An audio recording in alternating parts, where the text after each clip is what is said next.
Doutor Álvaro sempre com a gente aqui no Band News Station, nesse momento em que as máscaras estão caindo. E eu vou te falar, doutor Álvaro, muita gente já na expectativa de uma possível quarta dose da vacina.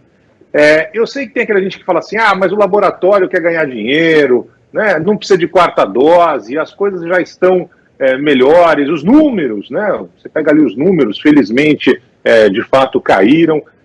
A quarta dose é necessária para todo mundo, para um grupo específico? Conta para a gente, doutor Álvaro, bom dia. Bom dia, Barão, bom dia para a Gabi, para os ouvintes. Todo mundo se pergunta isso, né, Barão? Será que isso aí não é uma forçação de fazer quarta dose de vacina para algumas populações? Mas eu vou contar para vocês o que acontece nos hospitais nas últimas semanas com relação à Covid-19. A gente tem, Barão, cara, um número muito menor de pessoas internando, mas os que internam, geralmente, são pessoas idosas, são pessoas com comorbidades, pessoas imunossuprimidas. Então, para esse grupo, especificamente idosos imunossuprimidos, tem estudos, e a vida real está mostrando para a gente que a resposta imune cai, tem um enfraquecimento do sistema imunológico, e essa quarta dose para pessoas acima de 70 anos e para pessoas imunossuprimidas, ela é importante sim. Essas populações são populações vulneráveis, que têm uma chance maior de evoluir para a forma mais grave da doença. Então, você aí, que é imunossuprimido, tem algum déficit do seu sistema imune, tem esse diagnóstico feito, ou você já que tem mais de 70 anos, e já se passaram, pega sua carteirinha, olha lá, 4 meses da última dose, pode se dirigir aos postos, é importante tomar. Para outras populações, Barão, a gente ainda tem muita dúvida se há necessidade de doses adicionais. Mas para essas populações, por um cenário de vida real nos hospitais e nos estudos e o próprio conhecimento do enfraquecimento da resposta imune à Covid, vale a pena fazer essa dose de reforço. Fala aí, Gabi. Eu queria só chamar a atenção, isso que o senhor está falando, doutor Álvaro. Vou aproveitar para fazer propaganda aqui da nossa reportagem ontem. Nosso companheiro aqui, Renan Suquevicius, ele fez uma reportagem tentando analisar os dados para olhar com mais cuidado para quem ainda está morrendo, né? Porque o número de mortes caiu bastante, mas ainda tem uma média aí de 350, 320, de acordo com a semana aí, de mortes pela Covid-19. E ele foi olhar para isso, né? Quem está morrendo ainda. E casa exatamente com o que o senhor está falando. Então, olhando nos estados, o número de mortes ainda está muito ligada à população idosa, a população idosa com comorbidades, e o que ele detectou com a ajuda das praças da Band News FM foi que nos estados em que o índice de vacinação é maior, o índice de mortes vai caindo. Então, é diretamente proporcional. Esses dois índices, né, estão totalmente ligados. Gabi, por coincidência, eu estava escutando, eu vi a reportagem do Renan, aliás, excelente a reportagem, bem do que a gente está vendo nos hospitais. Eu acho que acertou em cheio essa estratificação de quem está evoluindo, quem está internando ainda, para a gente motivar essas pessoas, sabe, Gabi? Porque as pessoas não estão motivadas parece que a gente já virou uma endemia, ainda é uma epidemia. Esse grau motivacional de buscar vacina de reforço para essas populações tem que ser destacado sempre. Então, não tenha preguiça, não ache que não é necessário. É necessário sim, especialmente se você pertence a essas populações vulneráveis.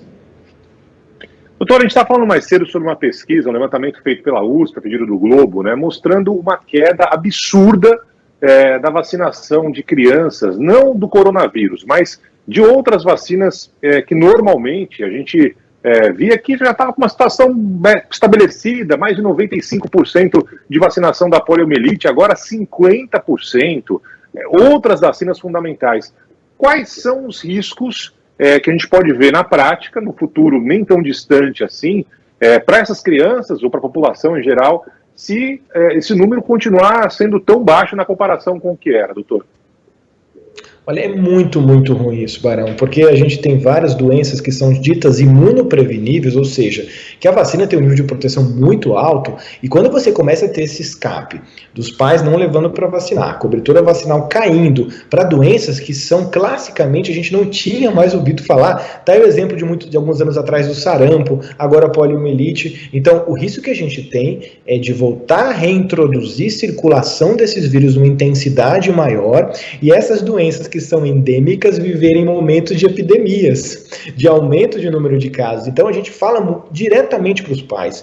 Não é só importante que você leve seus filhos para tomar as doses de Covid, isso está claro que é importante, isso que você que não levou ainda para os seus filhos para tomar, não tenha medo, vacine os seus filhos, mas também aproveitar o momento, Barão, leva a carteirinha para o posto, conversa com o pediatra. Que vacina que eu preciso atualizar? A gente não pode correr o risco das crianças adoecerem por doenças que são imunopreveníveis. Imagina, sarampo pode matar, poliomielite pode trazer sequelas, sem contar de outras doenças, tétano, difteria, né? Então, o Brasil tem um excelente programa nacional de imunizações incorporado. Não vamos deixar de aproveitar essa oportunidade de levar o seu filho para completar o esquema vacinal. E também, Barão, os adultos também têm imunizações para serem feitas na idade adulta. Então, assim, no seu check-up médico, não fique só preocupado em fazer um monte de exame, fique preocupado em falar, doutor, que vacina que eu tenho que tomar para a minha idade, para a minha vulnerabilidade, além de vacina de Covid? Aproveite esse momento no seu check-up aí, que você faz pelo menos uma vez por ano.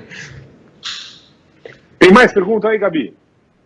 Os ouvintes estão perguntando, doutor Álvaro, se o senhor avalia que para as pessoas que têm comorbidades, esse avanço das doses, né, de mais doses, ele vai continuar sendo feito. Então, se as pessoas que têm comorbidades vão precisar continuar sendo vacinadas, mesmo as que têm abaixo de 80 anos, que é o público-alvo nesse momento.